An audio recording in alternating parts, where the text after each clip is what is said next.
Hola a todos y todas. En este vídeo vamos a hacer una práctica de simulación con el PSpice en la cual vamos a ver su funcionamiento y algunos parámetros característicos.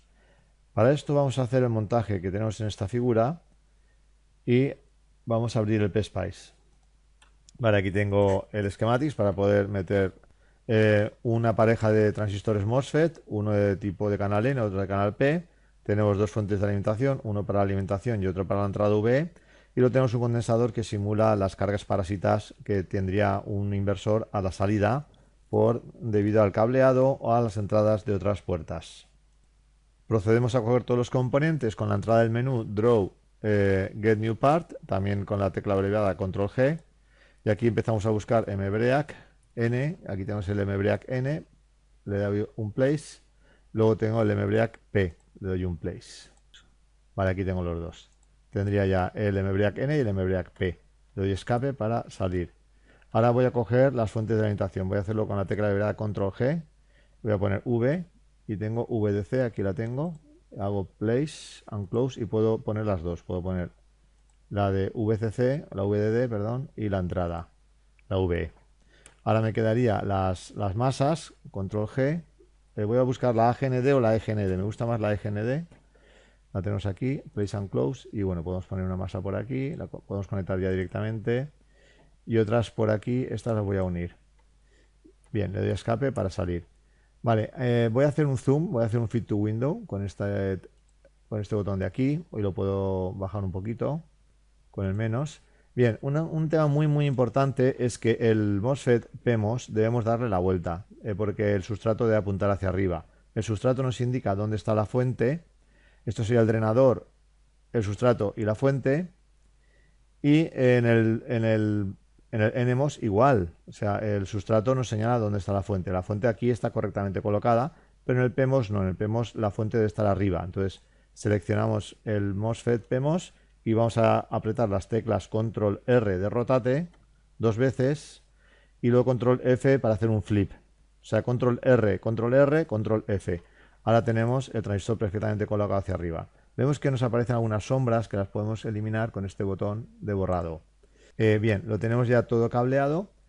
Me falta condensador. Voy a hacer Control G, la C, Place and Close. Y ya tengo, voy a hacer otra vez Control R, rotate, para que se quede colocado como quiero. Y voy a coger también una EGND. Ahora la puedo coger de aquí. Tenemos aquí un desplegable en la cual tenemos los componentes que hemos utilizado. Entonces puedo cogerlo de aquí y ya tengo la GND. Bueno, puedo pincharlos, puedo ver que están perfectamente conectados. Eso es una cosa que tenemos que hacer siempre. Una vez editado todo el circuito, lo que tenemos que hacer es ir dando valores a los componentes. Por ejemplo, las fuentes de alimentación, estas son de 5 voltios. Esta no va a cambiar, siempre va a ser 5 voltios. Doble clic al valor. Aquí, DC, le ponemos 5 voltios. 5, podemos poner la V o no ponerla. Save attribute. Ok. O le podemos dar directamente al numerito. Aquí nos aparece 5, vamos a poner la V que queda más claro. Y aquí, esta de aquí no va a variar porque esta es la fuente de alimentación. Vamos a llamarla VDD. Le damos doble clic al nombre. VDD. Y esta otra que es la VE, la tensión de entrada. Vamos a llamarla VE. Esta sí que va a variar porque es la entrada. Entonces podemos poner un 5 voltios si queremos simular con un 1 de entrada o 0 voltios con un 0 de entrada. Una vez tenemos introducido todo el circuito, vamos a modificar los nombres de algunos componentes. Por ejemplo, la tensión V1 la vamos a llamar VDD, la V2 la llamamos VE de entrada y el voltaje de VDD será 5 voltios, esto no va a cambiar. La hacemos, podría alimentarse con cualquier otro voltaje, con bueno, una variedad de voltajes, pero vamos a dejarlo así. La entrada vamos a poner de momento un 5 voltios, que sería un 1, luego lo cambiaremos a 0, porque la entrada sí vamos a cambiarla de 5 a 0 voltios. Tenemos que cambiar también el valor de condensador, que sería 2 picofaradios, podemos poner 2P, sería suficiente. Y luego tenemos que variar las constantes VTO y KP del transistor, de los dos transistores. Entonces, le damos doble clic, yo ya lo he colocado, largo y ancho del canal, a un 1U, un micrómetro cada uno, tanto largo como ancho, L y W. Lo he hecho en los dos y ahora para editarlos con el VTO y la KP, lo selecciono en rojo, le doy a Edit Model, Headings Instant Model Text, y aquí introducimos la VTO igual a -1 y la KP igual a 15U en el caso del PEMOS. En el caso del NMOS sería igual, solo que la VTO es 1 en positivo. Comprobamos que están todos los valores correctamente introducidos y ahora ya pasaríamos a simular. Para ello nos vamos a análisis, seleccionamos el setup, seleccionamos el bias point detail que ya está por defecto y ahora hacemos análisis simulate, que también le podemos dar con la tecla F11, tecla rápida. Simulamos, no nos aparece nada, es un análisis en el punto de trabajo, por lo tanto tenemos que apretar el botón V para ver los voltajes y el I para ver las corrientes. Vamos a ver primero los voltajes. Vemos que tenemos una entrada a 1 de 5 voltios y la salida debía ser 0 y efectivamente vemos que sale 83 nanovoltios. Es un valor muy próximo a 0, mucho más cercano a 0 que en el caso de la tecnología TTL con BJTs. Por tanto, lo hacemos en ese aspecto, está trabajando mejor. Vamos ahora a cambiarlo de valor de entrada por 0 voltios y simulamos de nuevo con F11 y veremos que la salida efectivamente son 5 voltios clavados, no son 4,5 como en TTL y es un valor, es un 1 lógico que es muy, digamos, muy bueno. Vamos a ver ahora las corrientes. Quito los voltajes, pongo las corrientes. Vemos que cuando la salida es un nivel alto, que es en este caso, entra 0 y sale 5, tenemos un consumo estático de 5 picoamperios. Y cuando la salida la cambiamos la entrada 5 voltios y la salida es a nivel bajo, simulamos de nuevo con F11, cada vez que hacemos un cambio hay que simular de nuevo con F11, vemos que la salida a nivel bajo y aquí el consumo sigue siendo el mismo, 5.010 pico amperios, un consumo ridículamente bajo porque es el consumo estático de una CMOS que es prácticamente nulo. Para terminar deberíamos calcular exactamente esa potencia estática consumida cuál es y para ello deberíamos multiplicar voltios por corriente, o sea 5 por 5 picoamperios, lo que daría aproximadamente 25 picovatios, tanto consumo estático a nivel bajo como nivel alto. Para decir nivel bajo o nivel alto nos referimos al voltaje de salida.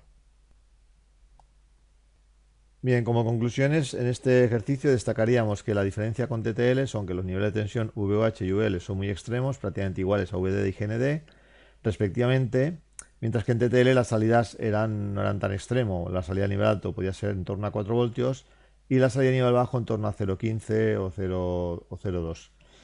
También tenemos que el consumo estático es prácticamente despreciable, tanto a nivel alto como a nivel bajo de la salida, mientras que en TTL sí tenemos cierto consumo de corrientes de la fuente de alimentación, de consumo estático. Pasamos ahora al siguiente punto, en el cual vamos a ver la curva de transferencia y veremos los márgenes de ruido. Calcularemos, como nos pide aquí, los VH y VL, los VIL y VIH y obtendremos los márgenes de ruido. Para obtener estos valores lo vamos a hacer a partir de la gráfica de la curva de transferencia. Vamos a la simulación, vamos a quitar ya el V y el I para que no nos molesten y vamos al análisis setup, que es aquí, podemos darle a este botón. Yo ya lo he configurado ya, el DC Sweep, que sería la fuente de tensión VE, que va a variar de 0 a 5 con incremento de 0.01. Se utiliza el punto decimal y no la coma. Nos aseguramos de que pone voltaje source y que pone lineal. Le damos al OK, está marcado el DC Sweep, le damos a Close y ahora ya damos a F11 para simular. Esto nos abrirá el Probe. Aquí lo tenemos y no nos aparece ninguna gráfica porque tenemos que introducirla con el Trace Add Trace o también con la tecla Insert. Entonces aquí vamos a seleccionar la tensión en la salida, que para ello, bueno, las salidas son las fuentes, o sea que sería, vamos a quitar corrientes para ver solo voltajes y sería voltaje en la D de cualquiera de los dos, del transistor M3 o del M4. Puedo renombrarlos a M1 y M2. Vamos a ver, vamos a poner aquí. Y aquí ya tenemos la curva de transferencia. Es una curva muy perfecta en la cual se observa una transición justamente en 2,5 voltios. Los valores extremos son muy perfectos, es decir, cuando entra 0 voltios sale un 1, 5 voltios. Cuando entra 5 voltios sale un 0. Y totalmente, como hemos visto antes, valores totalmente extremos, 0 y 5 voltios. Bien, para obtener los voltajes y luego calcular el margen de ruido, vamos a hacer uso de la derivada. Para ello vamos a hacer un plot, add plot to window, y vamos aquí a dibujar la derivada de la salida. O sea que le vamos a dar a la tecla Insert y o Trace Add Trace. También podemos hacerlo aquí con el botón este de Add Trace que tenemos aquí. Entonces aquí vamos a añadir lo mismo, la V3D, pero antes le vamos a poner una D de derivada. Abrimos paréntesis, cerramos paréntesis. Aquí tenemos la derivada en la curva de arriba. Podríamos cambiar el color a rojo, etcétera. Bien, voy a seleccionar el punto en el cual tenemos justamente -1. Tenemos -1 en esta zona y -1 en esta zona. Y vuelvo a coger un área con este de aquí un poquito más amplia. Vamos a ver si ahora tenemos suerte. Ponemos el cursor, ya lo tenemos. Vamos a ver. Llegamos aquí, observamos aquí en -1. Si queremos hacer un ajuste más fino, le damos a las flechas. Aquí tendríamos que me he colocado en el punto en -1. Y observo que estamos con el eje X a 2,12 voltios. 2,12 voltios. Eso sería el voltaje input low, porque esto es entrada, ¿vale? El eje X es entrada. Voltaje input low máximo. Esto estará relacionado con el voltaje de salida y para ello tenemos que poner el cursor 2, tocamos con el botón derecho sobre el icono de la gráfica de abajo y vamos a intentar colocarnos exactamente para que el eje X coincida en el mismo voltaje. Voy a apretar Shift y las flechas para hacer un ajuste fino del cursor 2. Vale, ahí lo tenemos. La diferencia es 0, están exactamente en el mismo voltaje.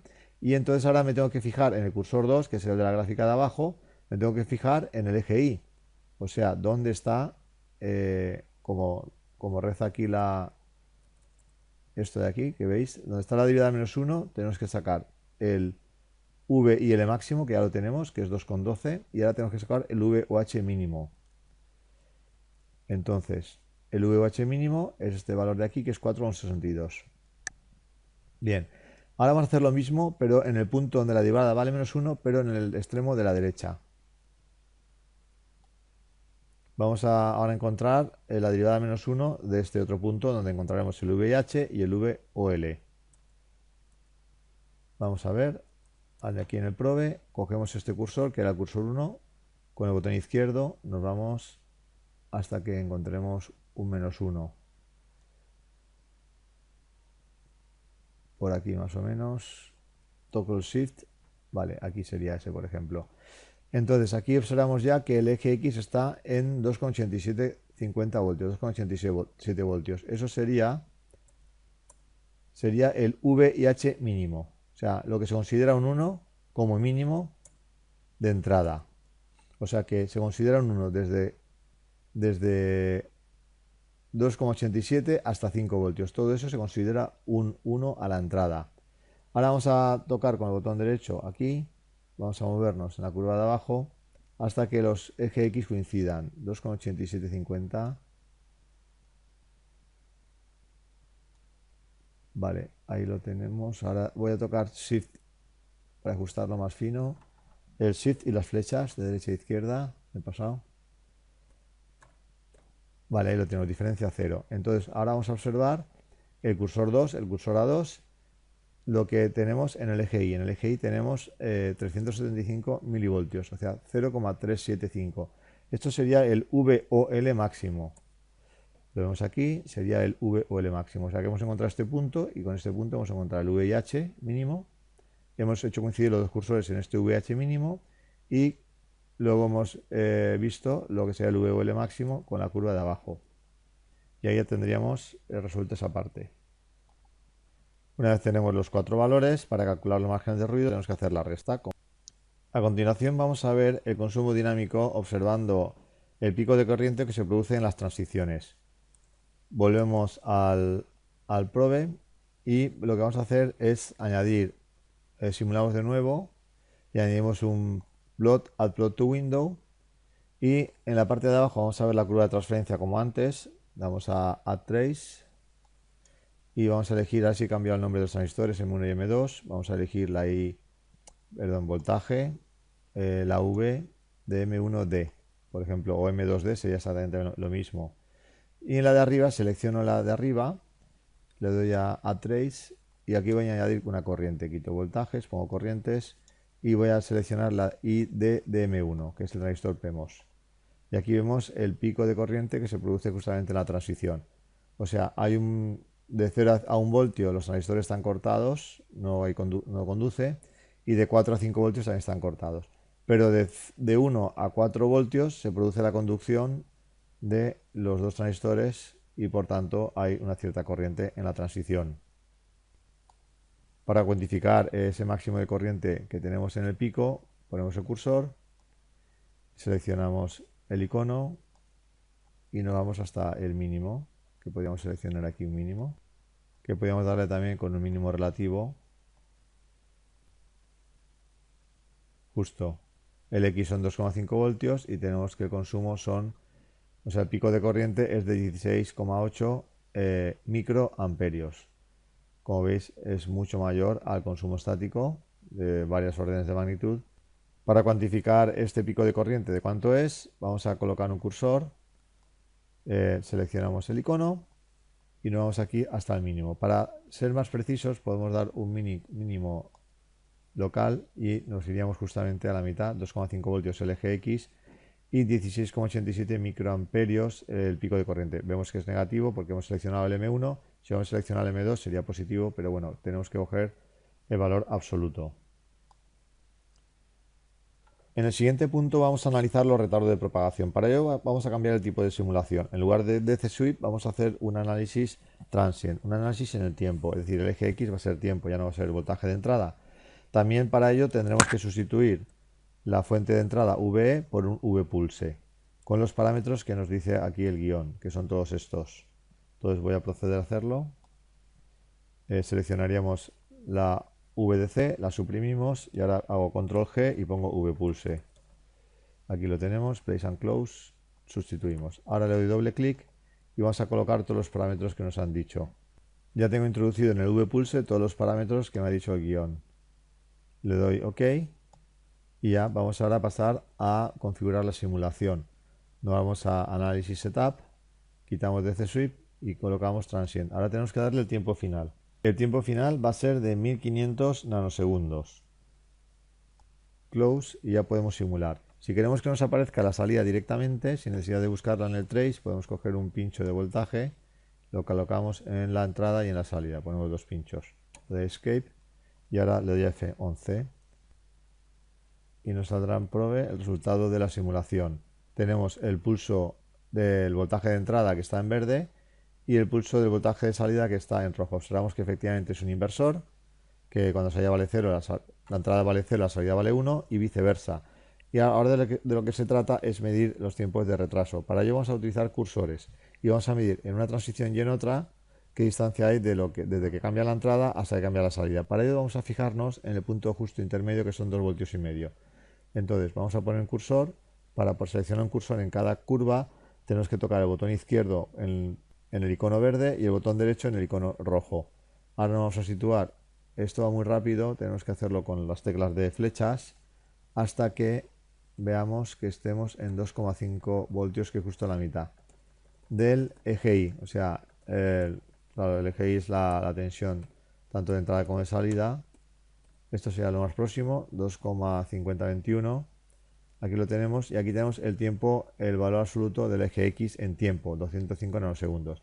Ahora voy a tocar con el botón derecho, me sitúo en la curva roja más o menos por aquí por la mitad y ahora con Shift y las flechas nos vamos a buscar el mismo voltaje, 2,5021. Y ahora aquí tengo en el eje X, que lo tenemos aquí, tendríamos 251 nano de tiempo absoluto de simulación. La diferencia entre uno y otro son 46 nanosegundos. O sea que esta diferencia de 46 nanosegundos en valor absoluto sería el tiempo de propagation delay de high a low. Nos fijamos en la salida para dar nombre al tiempo de propagación. Ahora podemos hacer lo mismo en la parte de aquí, de la derecha, y observaremos el tiempo de propagation delay de low a high. Cuando la salida que está en rojo va de low a high. Haremos el mismo proceso.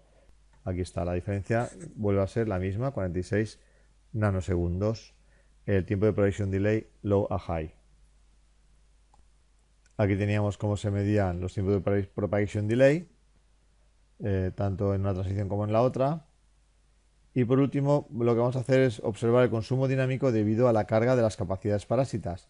Entonces vamos a añadir, no tenemos que simular de nuevo, simplemente añadimos un nuevo plot al plot to window, y aquí vamos a representar corrientes. Siempre que vamos a representar una magnitud distinta, aquí representamos voltajes y ahora queremos representar corrientes, tenemos que añadir un nuevo plot. Ahora ya añado un trace y la corriente que voy a colocar va a ser la de la VDD, la corriente que sale de la fuente.